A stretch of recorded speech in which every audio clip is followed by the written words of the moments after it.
Brazil and then Timberina. She's back to third last, and then came Talibaloto and Special Harmony last of all. Ramanikov took over the running at the 1200 metres, and she's out by a length now. In second placing, Dane Beltar, and they're trailed then by Portland Damask on the inside, with Ricky Dick sliding around the outside. The speed's gone out of the race. One further back, Dubai Pearl. Annie Levy on the inside of Deputy to here in the pink colours, and one then to Generosa, Barberton, Grandley. They're followed by Timberina, La Brazil, and 2 lengths away, Special Harmony, who's got through on the inside, and Talibaloto's last. They're inside the 800, Ramanikov from Dane Beltar. Ricky Dink's been doing it pretty hard. Portland Damask, fourth on the insides, had a beautiful run, and then Dubai Pearl. Deputy to here, followed by Annie Levy. Generosa better than midfield within striking distance, but she does need a run. Grandley peels to the outside, and they're followed by Barberton. Special Harmony coming away from the rail, still with a lot of work to do. She's coming to the extreme outside, and then La Brazil and Talibaloto in the straight. Dane Beltar hits the front now. Portland Damask in the clear is coming after her, and then Generosa, who's getting up on the inside, and Special Harmony and Ricky Dick are wide out. Dane Beltar had the lead. Timberina's come from well back.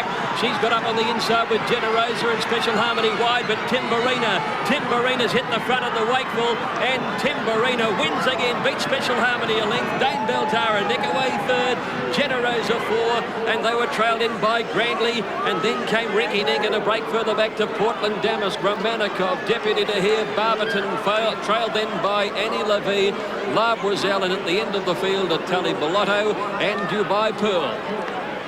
Steve King on Timberina. What a run this filly's having. And 3 in a row, just like Xana in the previous race. I mean, the form is holding up here. Special Harmony, well, from an Oaks point of view, she lost no fans, and Dane Beltar's held on well with Generosa in 4th placing. So the class came almost to the top with Special Harmony, but Timberina was a huge run here. Now, he was going to go to the outside here on straightening, Bruce, but I think you'll find he's disappointed for a run and decides to go back to the inside. And just a very, very good effort there. But I didn't think she could win today, Timberina. She met a lot of these horses much worse. There she is, switching back to the inside with a white cap, and just a very, very strong finishing effort, particularly because she sort of got balked there at the 400-metre mark. There she is, close to the inside. She's got Generosa on her inside, and that certainly outsprints her to the line. But she couldn't win on weights, really, from Caulfield. But she's, again, taken another step forward, and that's a sign of great training, getting these horses peaking in Cup Week. And just a strong win. She's won by a length there. That's a good win. But as you say, Special Harmony, 57 kilos, flopped out to last with Dee Nicholik. That was certainly the plan there from the wide barrier. And she'll lose no fans for Thursday, no doubt about that. But very good win there by Timberina. And all systems go for the Oaks now with Tony Wildman, the trainer, who's with Peter Donegan. And first to come up and congratulate Tony Wildman with Lee and Janelle Friedman. Gee, that was a terrific effort by that filly. A lovely ride too. Yeah, it was a good effort. Yeah, it was great. Great. She really got stopped in her tracks at about the 400. Yeah, she was going to win. She got to the outside, and then he sort of went back, and I was a bit concerned, but everything worked out, and she won well. Just her last couple of wins have really indicated that she's a true staying filly, and that was just confirmed today. You'd go into Thursday pretty confident now. Pretty happy, yeah. Second filly's pretty handy too, and hers was a good run. Yeah, and I'm looking forward to Thursday now. I think you should be, Tony. Congratulations, well done. Thank you. Thank you. Yeah, Timberina, Steve, you were going to the outside in the straight. What made you switch back to the inside? No room, Johnny. No room. I tried to go for an outside run, closed up on me. I was lucky enough, I had plenty of horse under me, and she went to the line nice and strong. Steve, she got to the line like a filly that's going to get the distance in the Oak pretty easy, didn't she? Yeah, I mean, she's such a quiet, relaxed filly, and I worked her during the week, and she's got a great nature, so I can't see what a distance with any problem. Yeah, she didn't have a real soft run early because you drew 11. You had to do a little bit of work, so if you drew a good gate in the Oak, she should go to sleep for you straight away. She gave me a good ride, Johnny. She was quite relaxed, and you know, she just took one step at a time, but it was a good win on the end. Yep, congratulations, Steve, and good luck in the Oaks on it. Thanks, Johnny. Well, that's Stephen's 3rd win in the Wakeful. What a couple of springs he had. Last year he won the Caulfield Guineas, the Derby and the 1000 Guineas. He won with Fields of Omar last Saturday in the Cox Plate. He's won the Wakeful. He's got Fields of Omar and the McKinnon today. And he's obviously got a great ride now in the Oaks. And it's terrific, Bruce, too, because he hasn't really set the world on fire outside of these carnivals. But as all great jockeys, when it comes to the big money and the big races, he comes to the top. And that was a terrific ride, because when he was talking to Lecce there, he went for that run towards the outside of the field. Upon straightening, he could see he was going to get squeezed. He grabbed hold of it. He ducked straight back to the inside, and the filly was good enough to be able to pick herself up and sprint again. A very, very good win. She had a lot against her today, weight-wise, particularly against horses like Dame Beltar, but she, as I said before, just taken another step forward. Well, the funny thing, she's going to be good odds again on Thursday. I bet she meets Special Harmony 4 kilos worse on Thursday. She'll probably be 6 or 8 to 1 again on Thursday, going for 4 in a row. Yeah, but one thing about her, she will definitely run the 2,500 metres, and that's what will find these fillies out on Thursday. So the top 4 from there, I mean, it's going to be hard for Generosa, you think, to turn the tables. Dame Beltar probably is just a length behind them. Yes, You'd think out of that it'll be between the first 2, wouldn't you? Yes, I wouldn't completely dismiss Generosa. She also changed course a couple of times in the run, and she got to the line OK, Generosa. Probably a touch disappointing, but Bart Cummings, Bruce, she'll peak Thursday, not today. Well, as good as the racing has been so far, and it has been outstanding here, we're about to go up another notch, because after this we'll be previewing the Amy Victoria Derby.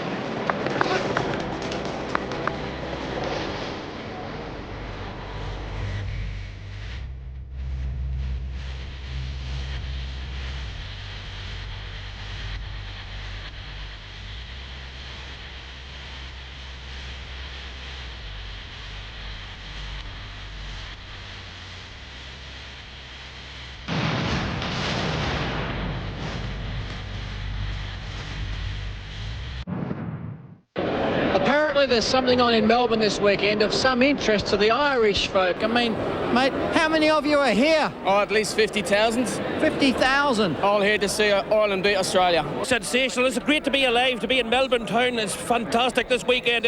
If you can't enjoy yourself this weekend, you're clinically dead.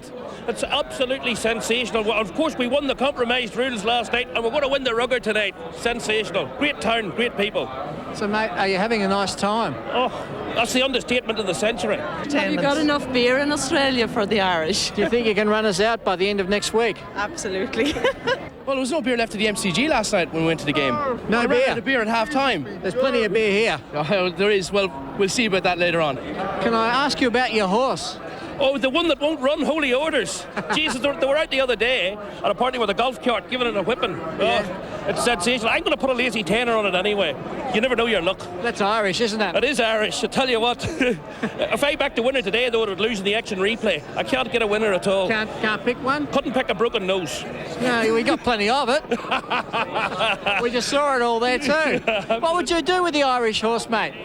I think what they would have to say in Ireland, give it a knee in the bollocks. Give it a what? A knee in the bollocks. A knee in the bollocks? Yeah. Can you show us how to give us a knee in the bollocks? Yeah, give them one of them. Yeah? Make it go? Absolutely. Is that how you make them go? Absolutely. Or a wee bit of mustard on its tackle. A bit of mustard on its tackle? Have you tried that? Absolutely. We had a greyhound one time in Ireland. And I reckon one time a wee bit of mustard on its tackle makes them run on the faster. Yeah. Have you tried the mustard on your own? I think Neil Kearney's found a soulmate there. They couldn't get rid of one another. It was a length by a long neck, 205.55 correct weight. Timberina making it 3 in a row. 960, great value, and 270. Special Harmony at $1.50. Dame Beltar 260. The running double, the 2 Sydney horses, Xana and Timberina 76. The Quinella 1150. The Trifecta 141. The Exacta 2740. So after the Qantas Wakeful Stakes, here's Jim Wilson. Ladies and gentlemen, we are counting down to our feature race on the program, the Amy Victoria Derby. Before that, Qantas have been wonderful supporters of sport across Australia, and it continues with the Qantas Wakeful Stakes for 2003. Representing the Victoria Racing Club committee member, Mr. Peter Fegerty, and the chairman of Qantas Australia, Margaret Jackson, will to say a few words. Margaret. Well, thank you. Chairman, committee members of the Victorian Racing Club, distinguished guests, ladies and gentlemen. What a race, named after such a wonderful horse, the Wakeful, arguably Australia's greatest race mare, who won 25 races from 44 starts in the early 1900s. Incredible. And today, the Wakeful Stakes is the 72nd running of the race, which was first run in 1932. And as I've found out, it's a great predictor for the Oaks. And in the last 15 years, 7 out of the winners of the Wakefield have actually gone on to win the Oaks. So hopefully it's going to be a good predictor for the Oaks. This time last year, I had the joy of presenting the Wakefield Stakes prize to Jack Ingham, and it's very sad for me today to reflect on this a year later. And it's the 10th year that Qantas has been involved with the Wakefield. We're very pleased to be involved. It's also mixed emotions for me today to present this to Mark Galani, the winner, because my husband's horse actually came second, so I'm feeling a little sad, but anyway, I'm looking forward to the Oaks. So it's with great pleasure, or mixed pleasure, I present this trophy to the owner, Mark Galani, and congratulations. Wakefield Stakes there, Stephen King winning it for the 3rd time with Timberina, the Sydney filly, and the Sydney horse is doing very well here today. And speaking of Sydney, Ken Callender joins us. Great to have you in the studio, Ken. Gee, the next hour, what an hour of racing it is in Australia. You've got the Derby, the Classic, and then the McKinnon, which can so often shape the Melbourne Cup. Yeah, probably the best hour of racing in Australia for the purists. Bruce, who's going to walk in the steps of Farlap and Tulloch and win the 2003 Victoria Derby? I'm sure looking forward to it. And then the McKinnon, where we had the favourite for the Melbourne Cup today, and Mummify going around. That's right, and even probably the best weight for age horse in Australia at the moment, Fields of Omar. Can he be the first Cox Plate winner since Better Loosen Up, I think, in 1990 to complete the double? Yeah, it's been a tough one to do. Now, here are the totes on the Amy Victoria Derby.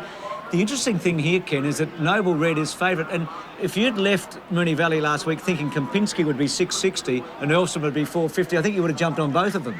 Exactly. Everyone was talking of it as a 2-horse race then. But people have started to have a look at the Noble Red tapes, and I think they all feel that he's the hard, tough slogger that's going to be hitting the line. I don't know. I still think Elstrom will run very, very well, and Kempinski, I'm starting to doubt face value at the distance. OK, so the top 5 are well in the market. Penitentiary also at 650 there. Big odds, Kenny Opera, Our Spur, Extolling Virtue, who's still trying to get into the Melbourne Cup. And on the second page, Al Bahar was probably the best run at Geelong outside the winner. And Danassery, well, it's got Bart Cummings as a trainer. That's the only reason it's in the market at all, the trainer who's won 5 Victoria Derbies. Well, Noble Red favourite there. Just wonder who's favourite in the ring. Pat Welsh. I spoke to Michael Iskander again. There hasn't been a lot of heavy betting on the Derby right throughout the afternoon. Punters want to see what this track is doing, but most tend to agree that it's pretty fair. If you're up front and get home, that you're still a chance, and the ones coming from behind have a chance. But what has happened here is Kempinski is, in my opinion, will start at around about $4. Elstrom has been solid. It's the one that they've come for so far today. Penitentiary has gone out a couple of points. Noble Red is the question mark horse, although it is out a little bit under the $5 mark at the moment. The rest of them are at long odds, with the exception of Al Bahar and Danassery, but all the action happening at the top of the board with these top 5, and you would say that at this stage Elstrom is going to start favourite in the Derby. Might be the Ollie factor. Now the tips: Peter Donegan, Elstrom, Kempinski, Noble Red. Al Bahar is the roughie there. Dr. Turf, Kempinski, Elstrom, face value, Al Bahar. And Ken, who have you gone for? I've gone for Elstrom and to beat Kempinski, the Quinella from the Vase in the reverse order this week, and number 5 Noble Red for 3rd, and I'm sticking with the general opinion, Al Bahar for the roughie. Now what about the barriers here, Ken? The 2500, Kempinski's drawn out wide, both Elstrom and Noble Red have drawn down near the inside. Yeah, even though it's 2500 metres, barriers are very relevant because they start near the winning post and they're on a turn very quickly. If you get trapped wide at Flemington, you normally stay there. I was talking to Mick Price earlier in the day, the trainer of Kempinski, and he said to me, I wonder what Oliver's going to do on Elstrom. So the thought was in his mind, like, if Oliver goes back, Oliver's got the good alley, barrier 5, he can have the quiet run. Drawn out deep, Kempinski, if he goes forward, will the horse pull? If he goes back, will he be too far back? It's a bit of a conundrum. Well, he's good value on the tote right now. What a day for sport in Melbourne. Derby Day, followed by the rugby, and topped off by Roy and HG. Hello everyone, HG Nelson here with a quick reminder that the cream is coming to the carnival tonight. And as part of the festivities, I'll be revealing my form analysis that will allow you to pick every winner on Melbourne Cup Day. Roy, but how are you enjoying Derby Day? Look, I've been using your system today, and I haven't lost. I mean, I've just been winning so much money and just rolling it over into the next race. Yes. I've made an absolute fortune today, and it's fantastic. Thank you. Thank you. The system works. The system works. And it's so easy. I know, it's incredibly It's not rocket science.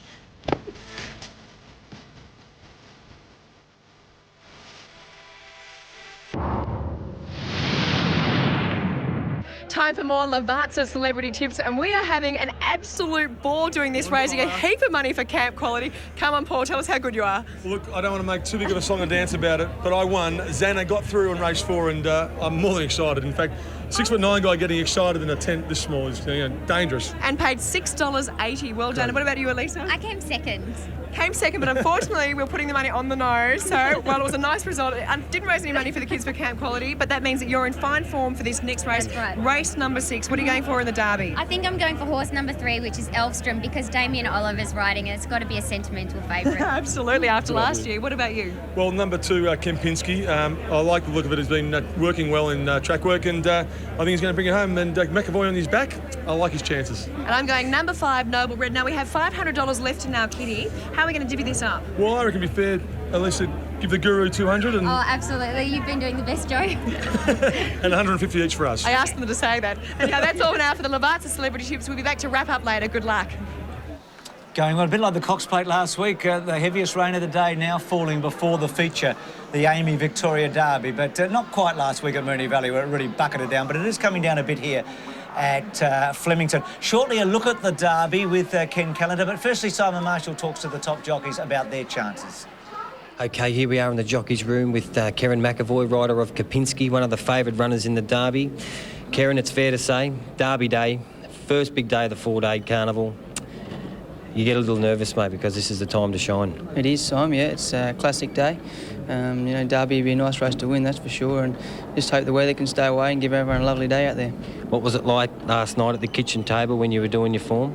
Yeah, did a fair bit of form, just sort of looked over the race and watched a few videos, just trying to sort of clear everything out, and we know what every other horse can do and what my horse can do, so I've got a bit of a plan and just hopefully it can work. You've won the Derby before, Dame.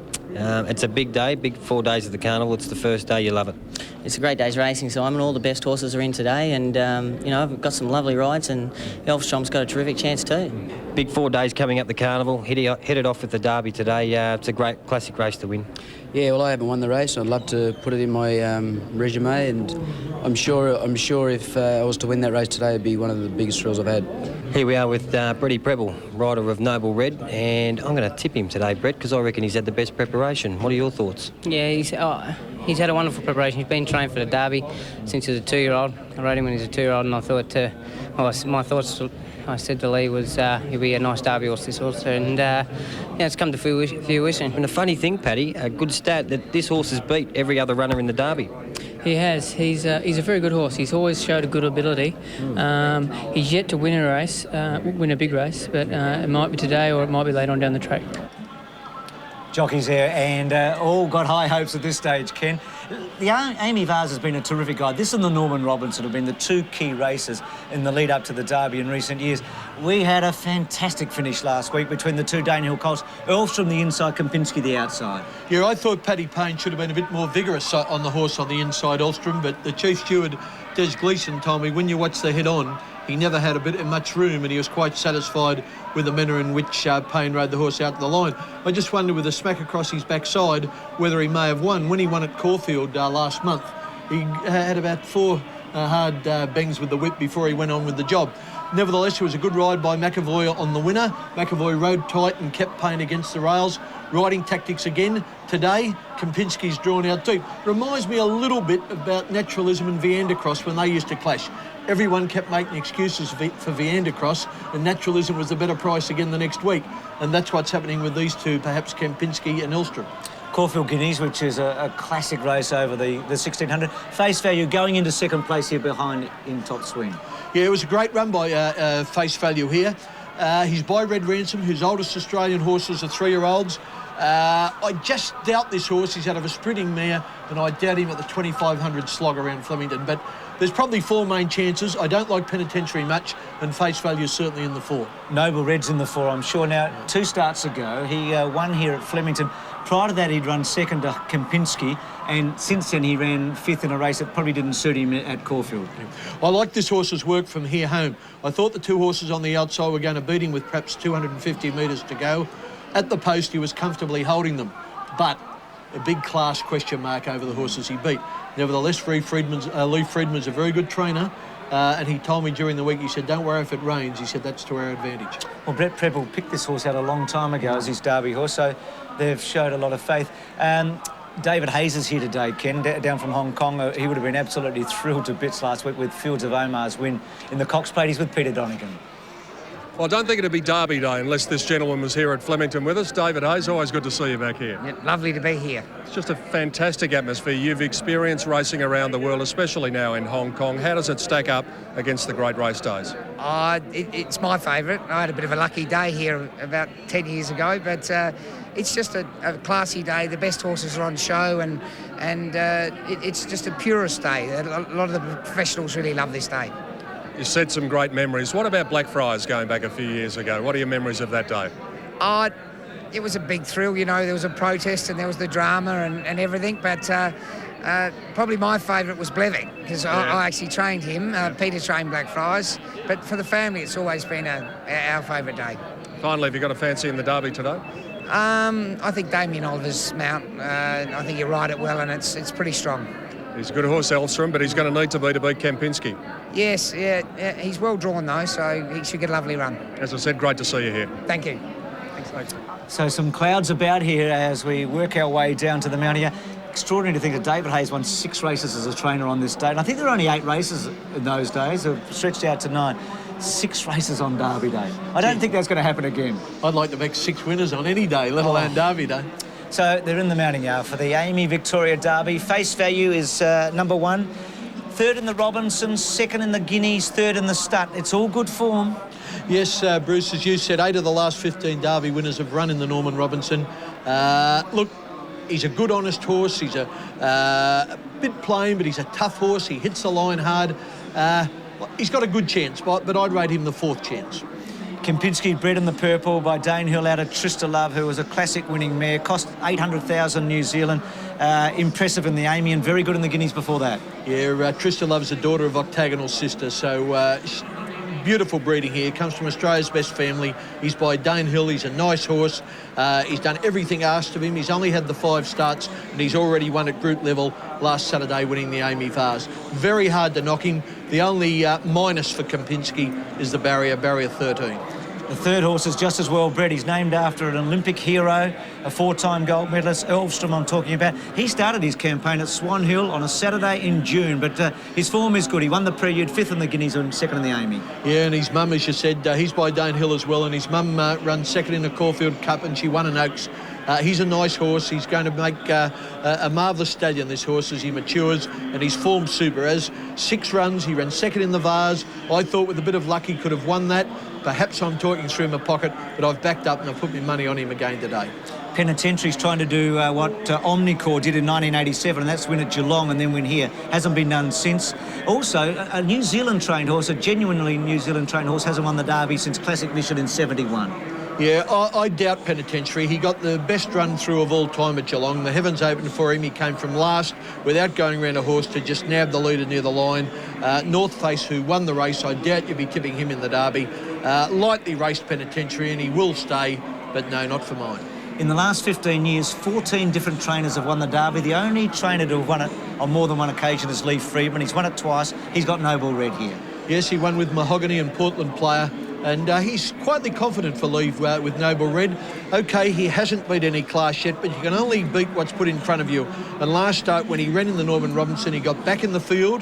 The tempo was slow early and they ran home. His task was almost impossible. And it's quite relevant that his last 2 starts he's drawn barriers 13 and 11, and today he's come up with a good marble with barrier 3. He'll be ridden quietly, but he'll get a good run and he'll relax. So they're the 5 favoured horses. Now, Kenny Opera's only been placed once in 14 starts. That was a win at Sandown in April. Yeah, he beat Ambulance that day, but he hasn't done much since. I couldn't back Kenny Opera at 2,500. Our Spur was an on-pace performance. That's Kenny Opera's price at $30. We go to Our Spur at 7. David Rakavolis has got 3 in the race. Was on the pace at Geelong. Back from 25s into 12s and ran 3rd. Yeah, from barrier 1, he'll probably be in the first 3 to the home turn, but not at the finishing post. Number 8, the Western Australian Extolling Virtue. They're trying to get this into the Melbourne Cup, Ken. Last start 10th in the Robinson. Yeah, I think they're dreaming, or they've been reading the nursery rhyme book. They say he did jar up at Caulfield last start and he'll be better on the soft track, but Perth form's not quite Flemington form. Captain Zigzag's 2 wins have been at Eagle Farm and in a maiden at Ipswich. Yeah, he's by the speedster Al Maskey, and yet he's won over 2,200 metres, but there's a big class question on him. 10 Dembellis is a maiden after 13 starts. Only place was a 2nd at Flemington in May. Yeah, didn't get sighted at Geelong and he won't today. One horse that did get sighted at Geelong is Al Bahar, number 11. It was probably as good a run as anyone in the field, coming home for 4th. Yes, and he strikes me as a horse that will certainly run the distance. If there's a roughie with a chance, I think he's the one that'll be getting to the line. Zach Purton, the young gun from Queensland, rides Dunkirk, a maiden after 9 starts, number 12. Yeah, he can ride too, young Zachary, but just a place hope. 13 Golden Breed, having its first city start here. Golden Breed was 8th at Geelong behind Penitentiary. Yeah, possibly the leader in the race, Bruce. I can see Greg Childs going forward from his middle alley. He showed speed at Geelong. He was up on the pace, but he didn't quite sustain it at the end of the long trip, and it's hard to see him winning. And Denazri, who's probably was the 2nd string to November Dreaming for Bart. November Dreaming went wrong.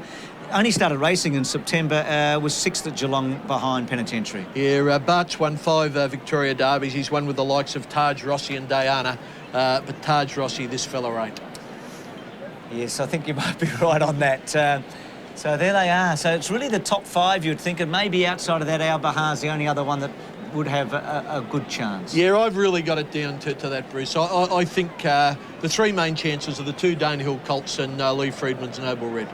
So Elvstrom, Kempinski, as Ollie gets up on Elvstrom. He's won this on 2 occasions, Damien.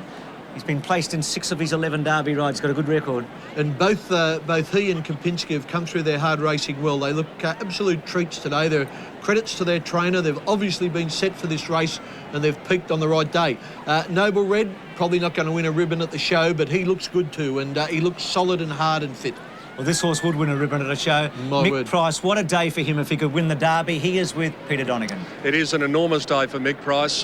What are the feelings like just at the moment? You've done everything you can now. You've handed over. You've got to take control of your nerves a bit. It's easy to get carried away. We've done our job, and we all sort of want to get into it and let it begin. You've obviously spent a week, you know, with your senses fully on the alert, but oh well, we're ready to go, so I feel okay. Without showing your hand from the gate, will you go forward? I think I can show it now. I don't think any other jocks are listening. Look, we definitely want to slide forward. There's a couple that will get out the back. There's 4 or 5 that'll get out the back. There's 1 or 2 Golden Breed and maybe Our Spur that might take the race forward. And maybe if Patrick Payne's horse doesn't settle properly, it might go forward. We want to be in the 5th or 6th spot with a bit of cover. 2,500 metres is a long way, and we just need to be covered up and around that area. That's what we're aiming for. Finally, is the colt you beat a lip last week the one to beat again today? I actually reckon Noble Red is myself. Yeah, I think he'll be buried there in on the fence. And if he gets to 2,500 properly, I think he's the one. It's been months and months of planning aimed to this very moment, Mick. Best of luck. Thank you very much. What a contrast too, Ken. Lee Friedman's won 96 Group 1s, a couple of derbies. Tony Vassell, who's got Elvstrom's, won 1 Group 1, a Goodwood handicap. And Mick Price has won 2, a Futurity to Railway. Had the Blue Diamond taken off him. For Mick Price and Tony Vassell, this is their real chance to jump up another notch, isn't it? Yeah, but it's like the rich get richer, and the more you win, the more you want. But they're very good trainers. Mick Price has impressed me tremendously, and Tony Vassell's continued to do well. As you can see there,